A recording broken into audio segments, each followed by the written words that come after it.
construction work done by Local Boys Construction. They take pride in their quality craftsmanship, using only top-of-the-line materials, porches, concrete patios, decks, walks and driveways, kitchen and bath remodel, hardwood and tile flooring. Local Boys Construction does it all, including custom-built metal storage buildings. Free estimates up to 50 miles from Jesup. Call Tony at 912-402-8216. 912-402-8216. Check out their Facebook page. For guaranteed results, use Local Boys Construction, your one-stop shop for all your residential and commercial needs. Damon's Famous Fingers and Wings restaurant in Jesup is now open for business, practicing social distancing, but still serving that great food that Damon's is famous for. Come inside or come through the drive-thru, but Damon's is open inside and welcomes back its customers. The menu's the same, the service is fast, and the food is fantastic, and the sauces remain the same, mild, wild, insane, or inferno. The number is the same, 588-WING, 588-9464. Damon's Restaurant on West Cherry Street in Jesup, dining room now open for business. Come on in and enjoy a great meal today. 105.5 FM in Jesup, Big Dog Country Radio, WIFO, 4 minutes after 8 o'clock. Good morning, Bob. Good morning. We got a guest this morning? Yes, we do. Yeah, we got right there, I see him. Good friend, Pastor Van Dempsey at Calvary Baptist Church. Again, the pandemic's just canceling all kinds of things. Damon's Famous Fingers and Wings restaurant in Jesup is now open. Community church, I was calling around to find out if it was going to take place, and unfortunately, that also has been canceled. But I understand due to the pandemic, but I mean, the church choir, but there's so much talent away. I'm really going to miss that event this year. Yeah, well, we're sad too, Bob, that we can't do it. And I think this would have been our 22nd year of having that service, but just because of space issues, you know what a crowd there always comes for that, you know, and we...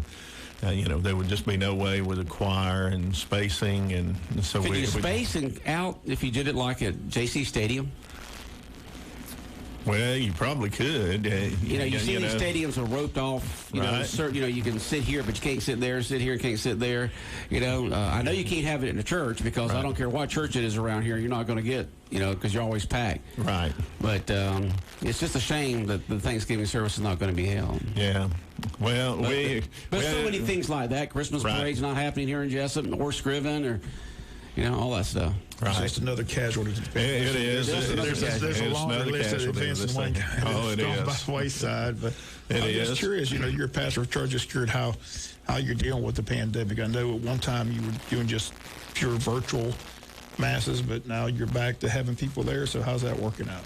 Well, we were when it first struck. As we were trying to be accommodating, just with the government, just like everybody else was. To really flatten the curve, and so we did go to just the online services for quite a period of time. Then we opened back up the 1st of June. When we opened back up, first of all, we had some very strict guidelines of really social distancing, how to come in and out of the church, and different things. As we've gone along, we have kind of backed off on some of those things, and we've added different aspects of our services as we have gone along. We still have areas that are marked very definite social distance areas, and then we started back Sunday school, and so folks have started coming back to that.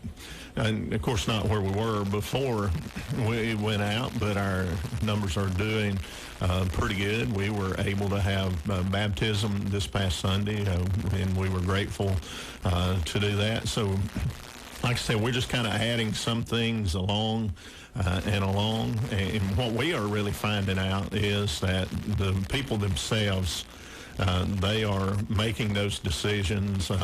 Some are still just not comfortable coming back, and which we recognize that and understand that. There are different reasons for that.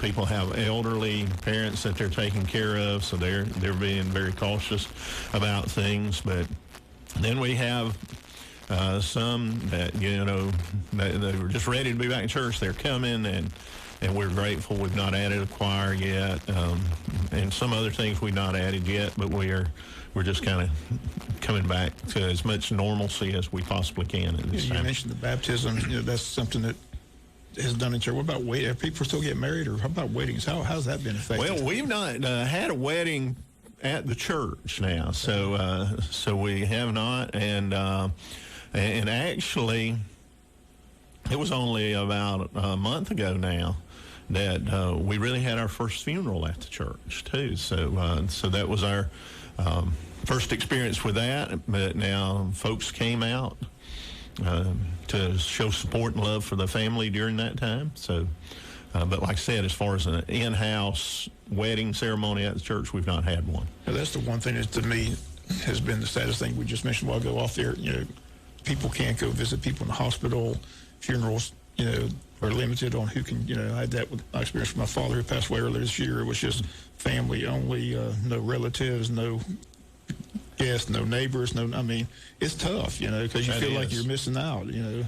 Fortunately, I've been able to go to a few funerals here, you know, but it's been limited to who can attend the funerals. So that's a tough thing for a family. It is. To me, that is the saddest thing. I've had those in my family that have had loved ones that passed away, and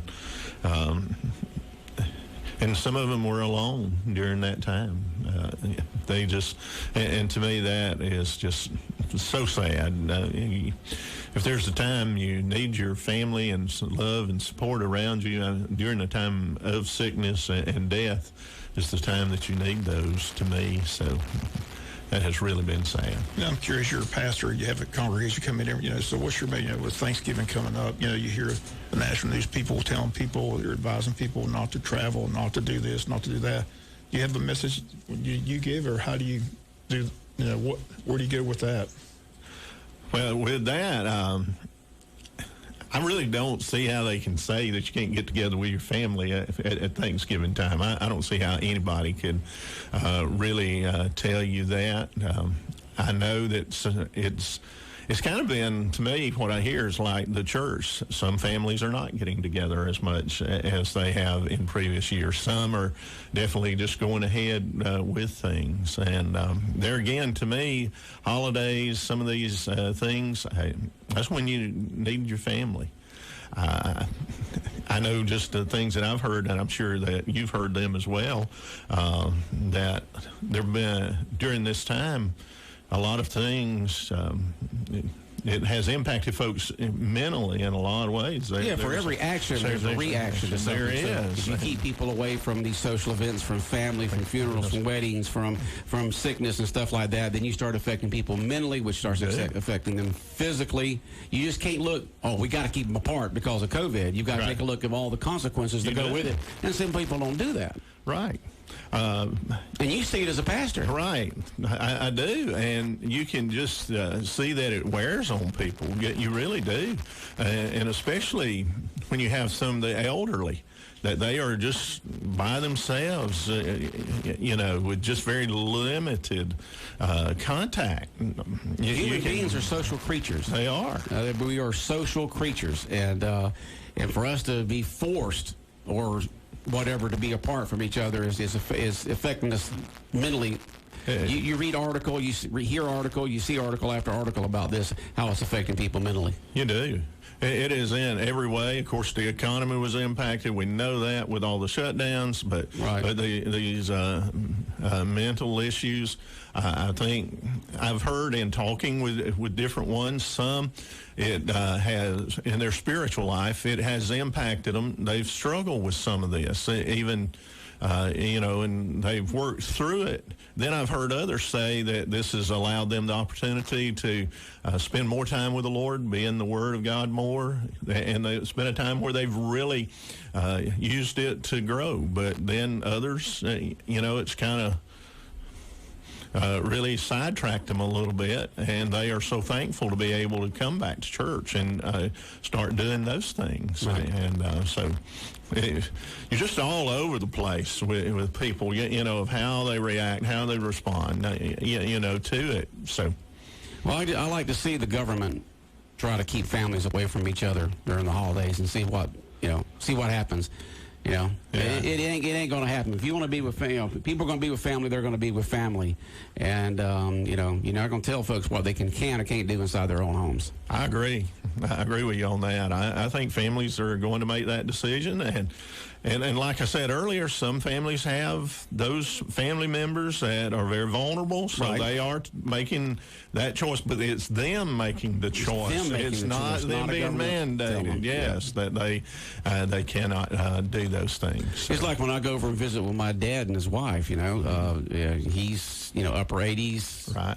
I didn't say that, Dad. You don't understand it. And she's nowhere near that. Mary's nowhere near upper 80s, okay? Just put it that way. You're a lot younger, Mary. And but I don't visit them as much as I do. And when I go over, I don't hug them. I always hugged them when I got there, hugged them when I left, and stuff like that. But I don't go over as much. And when I do go over, I keep my distance. It doesn't keep me away from them. If I want to go over, I'll go over. But it's my choice. It's not some government official telling me I can and can't do something. Right. And I agree with that.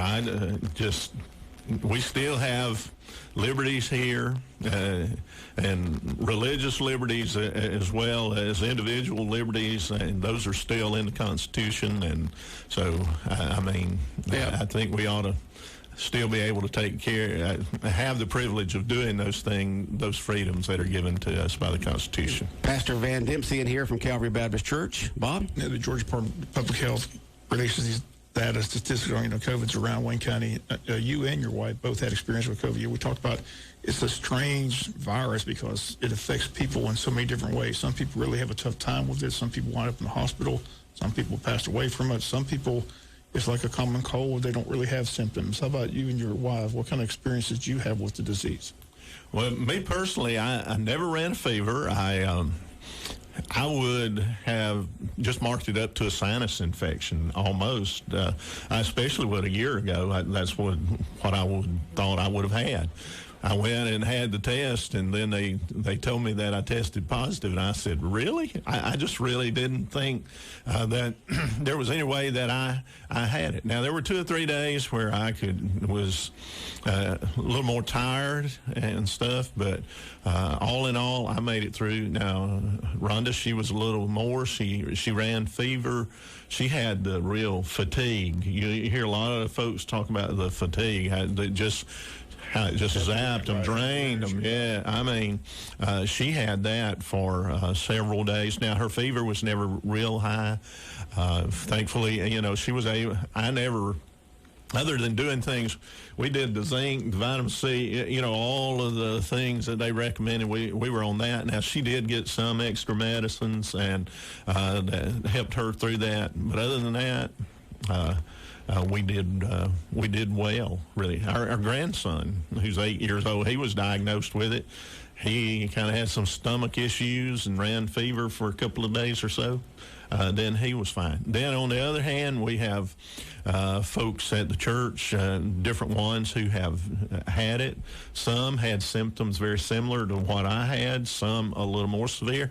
And we've actually had some that have been in the Brunswick COVID unit because they were up in age and had underlying issues as well, but that put them there. So even in our church, it's just been so widespread, as far as the way folks respond or the symptoms that folks have had from it. And I'm curious, at hospitals, you're not allowed to go visit. Are pastors allowed to go visit? I mean, if you have no, we're still not allowed to. How's it? You do virtual, or how do you visit? Well, we text a lot, we call a lot, we try to stay in touch with family members. I know we had some folks just yesterday were in the hospital having some things done in Savannah. And it was just one relative that could go with them and go in with them. It's just another thing that's just hard to grab your head around. I mean, because like I said, that's the thing, you can't go visit. Which I understand the restrictions, but it's just a difficult thing, especially if somebody is ill and you want to go, but you can't do it. I just wonder, I say it all the time, when it comes to technology, I'm just totally out of it. A lot of elderly people are like that. So when they can't go to church and they do it virtual, was there a problem with that at all? Did you hear from any of your congregation that they can't do that? Well, we did hear from some who could not do that, and we tried our best to stay in touch with them and do any way that we could. you would be surprised at how many of our elderly members they were able to get on, right. And so view the services, and there's still some of them that are not comfortable coming back. They're still steady every Sunday. They're viewing the services. Wednesdays they're viewing the services, and because we're even doing our Wednesday nights, so they're in that way. Of course, we went back to keep some of our folks, contact with some of our folks. We went back to snail mail, just literally mailed stuff out to them to kind of keep them informed in what was going on. Now, we did a couple of things where we have literature for them for Sunday school classes, and there were a couple of times we did a thing we called lunch and literature. We would get them to drive by the church. We'd give them the literature for that quarter to study for Sunday school, and we'd give them a sack lunch. And it was amazing. We had several folks that would drive by and do that kind of thing, So, and we tried to keep doing ministries, reaching out as we could. We had several folks volunteering to. They said, we'll go get medicines for folks. We'll go pick up groceries and take it to the elderly. So, the folks stepped up in a lot of ways, and we've tried to reach out. Excuse me. Another casualty, Bob. Another thing we did was Wrap Wayne in Love, where we did wrapping Christmas presents in front of Walmart. I reached out to Walmart yesterday, and that's a decision by them. They don't want extra activities, in front of the store during this time. One feature of the community Thanksgiving service, everybody always brought a canned food to help with the food bank. Right. How's that going to be affected? Or is there any move to possibly still do something for the food banks here in Wayne County? But I can speak personally for us at Calvary. We went ahead with our food drive for Good Samaritan Center, and actually just this past Sunday we collected canned goods, and that's what they asked for this year is canned goods, because they're not going to be open as much. My understanding is they're going to try to be open once a month and really give out stuff, and so stuff like flour and those things, and the shelf life may not be as good, so they were really asking for canned goods, and we did that. We had a pretty good turnout by doing that, and also, we would always take an offering at the Thanksgiving service to go to the Good Samaritan Center as well, and so. Yeah, I can't take credit for this. Somebody else, I heard somebody do it, with the holidays coming up, if you want to do something during the holidays, a donation to a food bank would be a good idea to do, because there's a lot of people still in need for that. It would be. And I don't know fully about it, but I know there's been several times that I've heard folks talk about some of these food giveaways that, a certain day you might could go to the soccer field or somewhere else, and it was a food giveaway so that folks could get. And my understanding, there was like milk and cheese and apples and potatoes and stuff. Yeah, I've seen several of those in town. One was at the high school, one was at the soccer complex. We just drive your car up there, open the trunk, and they put it in the trunk for you and things like that. So there's a lot of good things going on in Wayne County. There are a lot of good things. Like I said, this pandemic it's like I said, it's so many casualties. I mean, the list is endless. But like I said, the Scriven Parade, the Christmas, these holiday events have just been canceled one after the other. So it's just difficult, but it is the holidays. We do still have a lot to be thankful for. We do. We do have a lot to be thankful for. And even one of the things in the midst of this, though, yes, we were not gathering, and it is different preaching to an empty building than it is preaching to folks but really, it's been amazing how the word has gone out still through that. There have been, I think there have been people probably searching for answers, and they have gone to different churches and viewed the services. I know some of our numbers, went up. Now, I don't know how to do the analysis on all of that. It may have been a 3-second view. I don't know that kind of thing, but it went up, and hopefully that people were hearing the word. They were being encouraged and realizing that, yes, these are hard times. It's difficult. It's difficult for everyone, whether they're a believer or an unbeliever, and it's a very difficult time. But there is hope, and that hope is found in Christ. And so that message was going out, and it's still going out that way. And then folks coming back into the church, that's really making a difference in a lot of folks' life. So. Somebody joked the other day, too, most common phrase in this whole, it is what it is, and this too shall pass. Yeah, that's true. That's all I keep hearing, And it's a fluid situation. That's what fluid. That's the one that we used around the church so many times. It's fluid. It's a fluid situation. Are we going to do this? Well, I don't know. Don't know.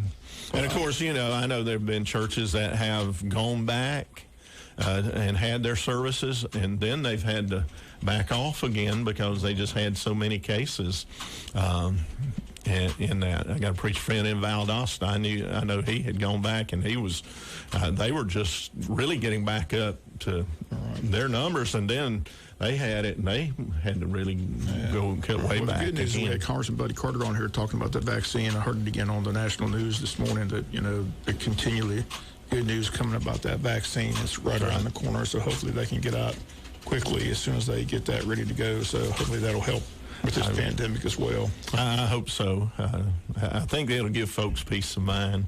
Well, it's always good to see you. I appreciate you coming in. Like I said, I just was, when I heard, like I said, I kept thinking, I hadn't heard anything about this community worship service. That's my favorite event. Right. Because the choir, just the talent in Wayne County is just amazing. You've got a great choir, but there's a lot of great choirs, and they all came together, and they'd be up on that stage. And the talent that night on display is just amazing. Oh, yeah. So it would be, because, like you said, the numbers there, just the numbers in the choir, there'd be no way to space them out, but the way all congregations came together and everybody, the music directors got together, and it was just a great show every year and a great message. Always get speakers. So well, you really can't have choirs because that sprays out. Right. When you sing, you don't see churches with choirs. I know our church don't have a choir. Right. We don't either. We have spacing. We have certain rows and spacing and all that kind of stuff. And we had the baptism for my newest grandchild a few weeks ago, and the baptism was held outside. Oh, okay. And up under our bell out there in the little garden area there at First Methodist, and which made it very nice. Everybody was able to go outside and spread around to watch Maverick Holt and Hubbard get baptized. Oh, yeah. A sprinkle on the head there. You're right. But yet you can have football games with stadiums with 50,000 people on there. So, you got the college and pro football games that spread people out and stuff like that. But if you go to, if you're around folks, try to wear a mask. That's just me. You don't want to get to the point where the government tells you what you can and can't do, and they will flat out do it, especially with new things coming in. Just be smart. Wear the mask, wash your hands, sanitize, watch yourself in large groups and stuff like that. You're not going to stop it, but you can lower the curve, as you said. Right. It's a virus. It can mutate. There's a lot of things. How do you can't totally keep the virus away from everybody. No, we just heard that Pfizer just said that theirs vaccine is tested 95% effective, and you've got a couple other ones that are around that same area. Mm-hmm. And if all three of those companies can start mass producing it after the first year, maybe by early spring, everybody will be vaccinated, and that won't, you still have right now. Right. I don't know how it'll change between now and actually when the vaccine comes out, but there's still just people who don't like to be vaccinated. Right. And you got about half the country right now are saying, no, I am not going to be vaccinated. You do? I don't want that put in me. I don't know what's in that vaccine. I'm not going to take the chance. Right. And then the other ones are they can't wait for it. So it's like anything else in life. People are different. That is so true. Well, you think about flu shot. Some folks won't take the flu shot. Some folks will take the flu shot. Some folks said, well, I'd never taken the flu shot. Then I took it 1 year and I got the flu. Yeah. So you're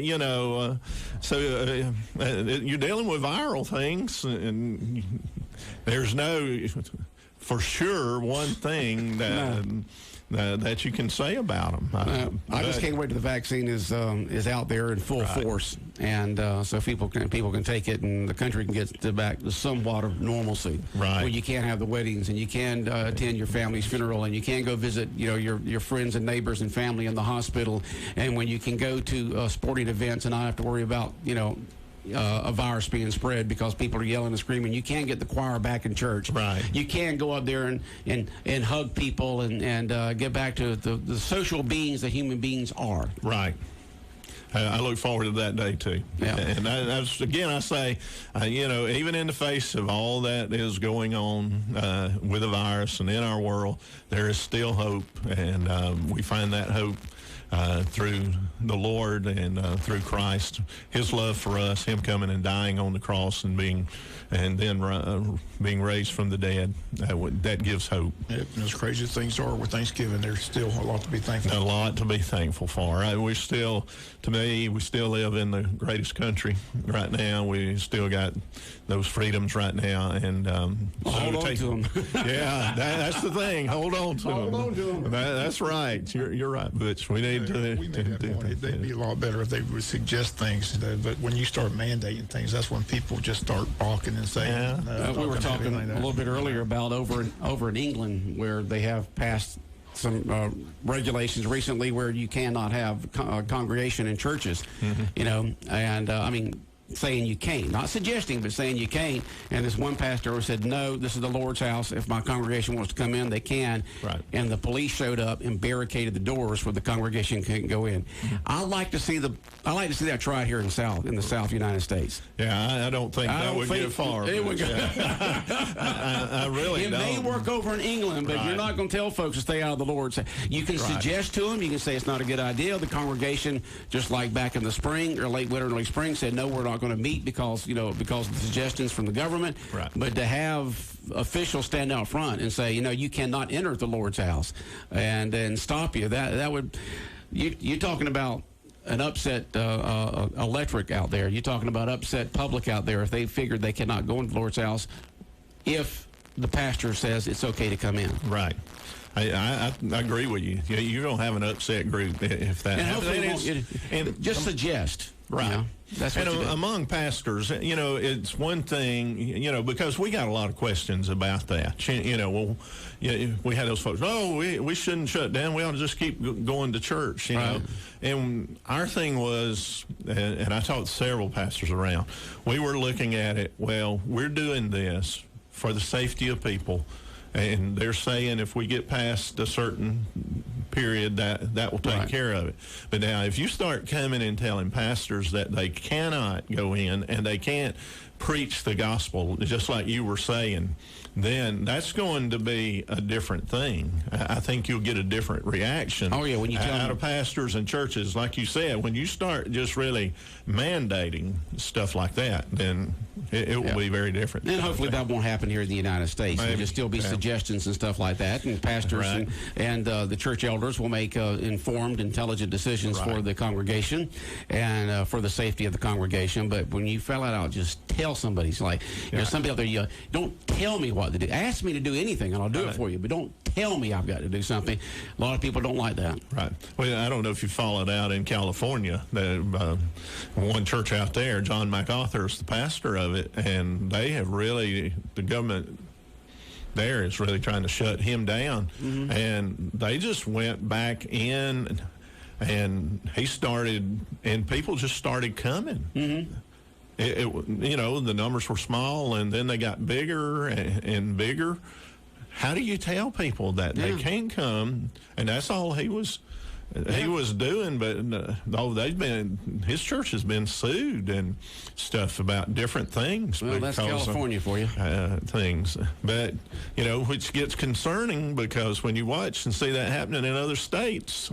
Well, states where the federal government now is, you got states out there that lean left, and you got a federal government that's coming in. It looks like that's going to be lean left. Will that be a mandate nationwide? I can't see that happening here in the United States. It can be suggested, but just don't tell folks they cannot enter the Lord's house if they want to go in. Right. The big thing to that is the church has got to be awakened, and they've got to be alert to these things. And even Scripture teaches us there will be times that we'll go through that'll be difficult times. And one verse says, all that live godly in Christ Jesus will suffer persecution. So, I mean, there could be a certain sense or amount of persecution that could come, and we need to be spiritually prepared as believers to stand and do what the Word of God says and be obedient to God, because there are some areas where you choose to be obedient to God instead of being obedient to man. Okay. All right, Pastor Van Dempsey in here from Calvary Baptist Church. Once again, the main reason you brought him in, Bob, was to say what? We just announced again that another victim to the pandemic is the community worship service that's normally held at Calvary has been canceled. The Thanksgiving. Thanksgiving service. We are, again, we are sad that we can't do it, but just... When is that usually held before Thanksgiving? It is on the Sunday night before Thanksgiving. The Sunday night before Thanksgiving. So it would be this coming Sunday night. There is not going to be a Thanksgiving, community-wide Thanksgiving service, Calvary Baptist, as there has been for the past many years. Yeah, for us. This would have been our 22nd year of doing that. That is many years. Yeah, so... and I think I've been to every one. Like I said, it's one of my favorite events, like I say, because just the music alone was just... Oh, yeah. Amazing. The music was great. And I just loved it. You know, I'd bring in different pastors, and usually I always have a couple of local pastors preaching at it, and it just was good fellowship, and denominational lines were crossed, and like I said, great fellowship. It was a great time. It's a great event. That's for sure. Sorry. Thanks for coming in, Pastor. Glad to do it. Thank y'all for having me. And happy Thanksgiving. Same to y'all. Okay, hope you have a good time with your family. Thank you. Appreciate it. Y'all too. WIFO 105.5 FM in Jesup. Anything else on your mind this morning, Bob? Okay. World famous Butch and Bob Show brought to you by Murphy Builder Supply, First Southern Bank, Local Boys Construction, and Damon's Famous Fingers and Wings.